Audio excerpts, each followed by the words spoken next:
64। ये कह रहा है कि let random sample of size 4, फिर से साइज 4 है, of normal population with unknown mean mu and known variance 1। ठीक है, सो मतलब ये जो x1 x2 x3 x4 है, they are IID normal mu comma 1। ठीक, Here's the sample mean 0.16, तो मतलब x बार 0.16 है, ऐसा कहना चाह रहा है। एंड सैंपल मीन है ना 5 विद CDF, ये हम जानते हैं, ये डेटा की जरूरत पड़ेगी है ना। जैसे एक्स्ट्रा डेटा देता होता है, जब पहला डेटा है, दूसरा, तीसरा, 3 दिया, यूजफुल कोई एक ही होगा, ठीक है ना, तो 2 और दिया है कंफ्यूज करने के लिए है ना। वरना अगर क्या होगा, अगर एक ही दिया होगा तो बच्चा वही देख के समहाउ गेस कर लेगा आंसर, वैसा है। तो इसलिए वो 3 डेटा दिया है, तो उसके अकॉर्डिंग आपको देखना है कौन सा यूजफुल है, वही यूज करना है। तो if the likelihood ratio test of size 0.05 is used to test H0 against H1, तो ये 2 साइडेड टेस्ट है। और नॉर्मल डिस्ट्रीब्यूशन जो है वो एक्सपोनेंशियल फैमिली का मेंबर है, मतलब MLR प्रॉपर्टी होगी, बट इसमें है ना UMP एग्जिस्ट नहीं करता है यहाँ पे, तो पूछा भी नहीं होगा। सिंपल पूछा है power of test at the sample mean, तो पावर ऑफ टेस्ट पूछ रहा था। पावर का फॉर्मूला तो आप लोग जानते ही हैं, प्रोबेबिलिटी ऑफ रिजेक्टिंग। तो इसका है ना, तो हम लोग ऑलरेडी डायरेक्टली जानते हैं कि इसका क्रिटिकल रीजन क्या आने वाला है, क्योंकि सिंपल वर्सेस कंपोजिट है। सो और डिस्ट्रीब्यूशन उससे, तो क्रिटिकल रीजन हमें पता है, ये तो आप डिराइव कर सकते हैं। नहीं तो अगर साइज अल्फा के लिए लिखूंगा तो x bar minus mu not upon sigma square तो नोन है, तो sigma by root N mod, क्योंकि ये नॉट इक्वल टू है ना, तो इसका 2 साइडेड क्रिटिकल रीजन होगा, इधर और इधर। और हमें mod more than equal to size alpha चाहिए, तो z अल्फा बाई 2, तो ये साइज अल्फा का क्रिटिकल रीजन है। ठीक है, सो ये आ जाएगा। और अल्फा यूज होगा तो म्यू जो है म्यू नॉट हो जाएगा अंडर H0 इज ट्रू, सो इसीलिए तो ये आ गया। अब आपसे पूछा गया पावर, तो यही चीज यहां पे लिखना है कि x बार, ये तो सिंप्लीफाई कर लोगे तो x बार मोर देन समथिंग आ जाएगा, हालांकि वैल्यू है ना, तो रहने दो। x bar minus 0 upon sigma by root n का mod more than equal to z alpha by 2 when, अच्छा एक मिनट, लेकिन ध्यान यहाँ एक चीज ये रखना है, एट सैंपल मीन। सो एक मिनट है ना, थोड़ा सा मैं इसको चेंज करता हूं, इससे गलती आंसर आएगा। उसकी वजह ये है क्योंकि यहाँ पे जो म्यू है ना वो यूज करना है, ठीक है, वो चेंज कर लेंगे उसके अकॉर्डिंग।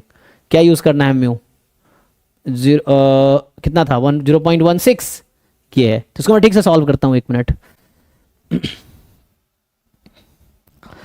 मतलब मैं डायरेक्ट रिजल्ट यूज करने के बजाय इसको डिराइव कर लेते हैं। तो यहां से क्या आएगा,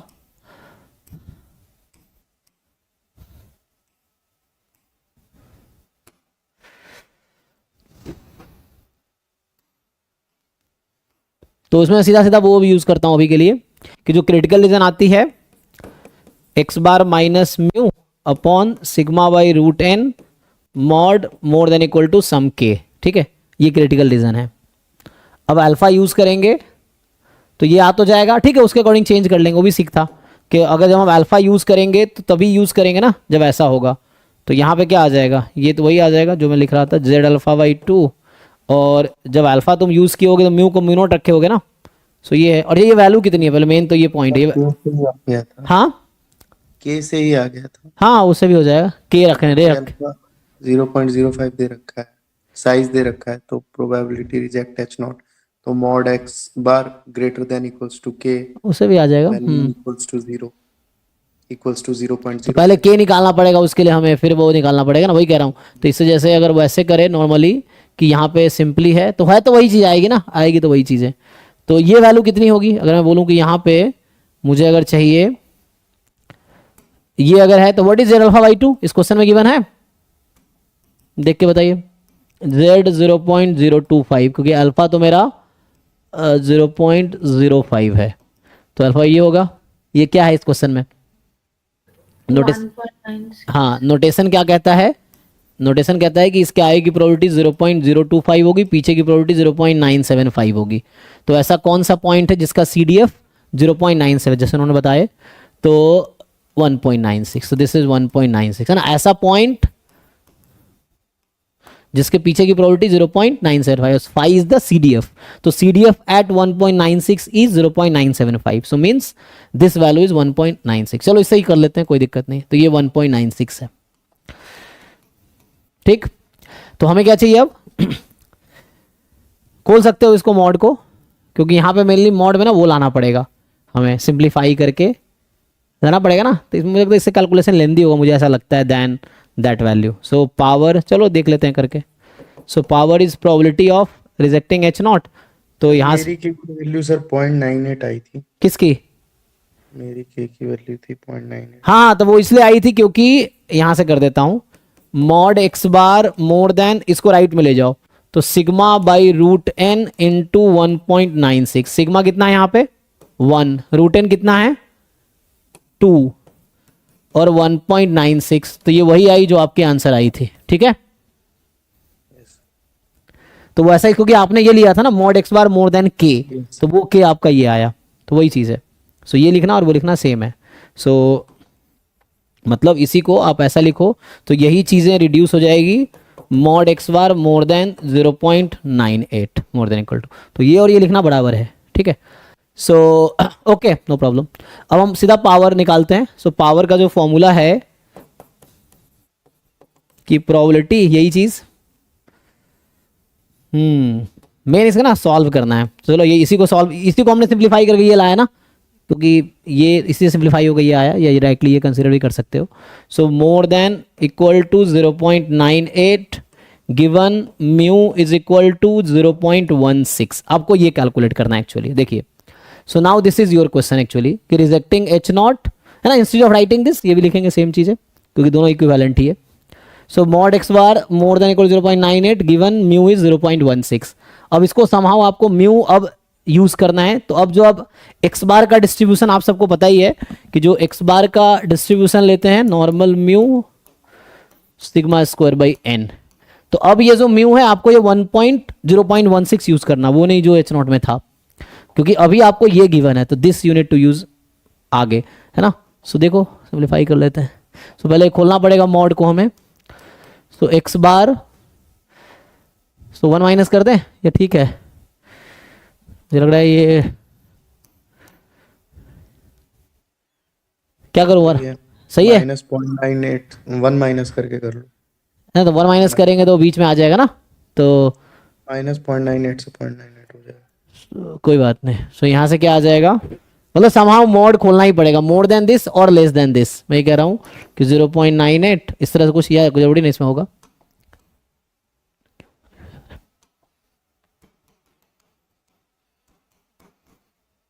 ये आ जाएगा जब कॉम्प्लीमेंट लेंगे तो x बार लेस देन 0.98, तो लेस देन का मतलब है more than equal to minus 0.98, less than equal to 0.98 when mu is 0.16, ठीक है। अब इसको आप 5 में ले आइए, आंसर आ जाएगा। तो 1 माइनस प्रोबेबिलिटी x बार माइनस, अब मीन यूज करना है 0.16 upon sigma by root N. Sigma तो 1 था, रूट एन 2 है, गेन 4 है। सिमिलर कैलकुलेशन हम लोग दोनों साइड करेंगे।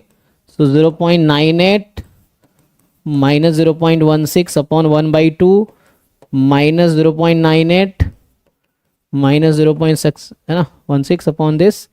सो नाउ अभी के लिए क्या हुआ सर -2.28 हो जाएगा, -2.28 हो जाएगा। अच्छा एक मिनट रुको, तो आगे लिखता हूँ। तो ये तो z हो गया। So this is z now, x bar minus mu sigma by root N. Sigma 1 था, रूट एन 2 है। तो यहाँ से हमारे पास जो क्वेश्चन आया, अब ये तो यूज हो गया, गिवन वाला हटा दिया मैंने, इसको लिखा नहीं, अब यूज हो गया। तो z, हाँ बताओ क्या कह रहे थे, राइट वाला क्या आएगा 1.64 है 1.648, इधर सर -2.28 2.28, 28 ये सर 4 के पीछे का 8 हटा दो बस, उधर 8 हटा दो ना, ठीक है। हाँ yes। तो अभी के लिए ये आ गया 5 ऑफ 1.64 माइनस 5 ऑफ 2.28 माइनस में, यही ना। तो इसको खोल भी सकते हैं। सो फाइव ऑफ 1.64, इसको खोलेंगे तो 1 माइनस करेंगे तो -1 प्लस 5 ऑफ 2.28। आई थिंक ये डेटा गिवन होगा ना क्वेश्चन में, है ना दोनों। अच्छा तो ठीक है, सब यूज हो गया जो गिवन था, है ना। कई बार बहुत सारे डेटा रहते हैं यूज नहीं होता है, यहाँ पे सब यूज हो गया ना। हाँ जो भी गिवन है सब यूजफुल ही है। तो 0.995 -1 प्लस 5 2.28 0.989। सिंप्लीफाई कर लीजिए जी। सर एक 1 माइनस भी करना था उधर। हो गया ना, 1 माइनस कर दिया तो वही तो लिखा है यहाँ पे। नहीं सर पहले ओ अच्छा वो ये मिस कर दिया मैंने, हाँ हाँ हाँ, अच्छा ये 1 माइनस मिस हो गया जी जी। तो ये चल रहा था ना 1 माइनस ऑल दिस, तो 1 माइनस ऑल दिस चल रहा है, ठीक है।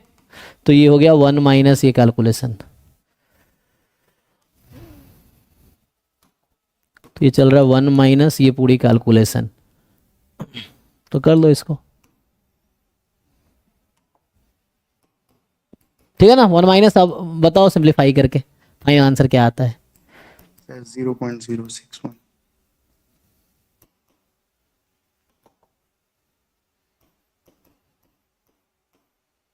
क्या है 0.061। 61। एक बार बाकी लोग चेक कर लीजिए, कुछ क्वेरी है पूछिए, जिन लोगों को इसमें कुछ कंफ्यूजन है पूछिए।